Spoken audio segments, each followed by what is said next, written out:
7 தமிழகத்தின் புதிய முதல்வராகிறார் விஜய். கோட்டையை கைப்பற்றுகிறதா தமிழக வெற்றி கழகம்?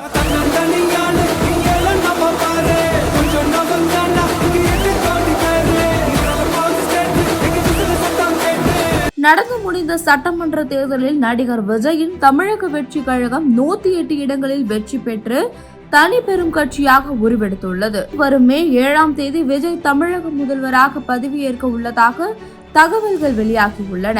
கடந்த 2021 திமுக தலைவர் ஸ்டாலின் இதே தேதியில் பதவியேற்றது குறிப்பிடத்தக்கது. 108 இடங்களை பிடித்துள்ள தாவேக ஆளுநரை சந்தித்து கட்சி அமைக்க உரிமை கோரியுள்ளது. பெரும்பான்மையை நிரூபிக்க 2 வார கால அவகாசமும் கோரப்பட்டுள்ளது. மே 7 சென்னை நேரு உள் விளையாட்டு அரங்கில் அல்லது கடற்கரை சாலையில் பிரம்மாண்டமான முறையில் பதவியேற்பு விழா நடைபெறலாம் என எதிர்பார்க்கப்படுகிறது. தமிழக அரசியலில் இது ஒரு புதிய தொடக்கமா அல்லது சவால்கள் நிறைந்த பயணமா என்று பொறுத்திருந்துதான் பார்க்க வேண்டும்.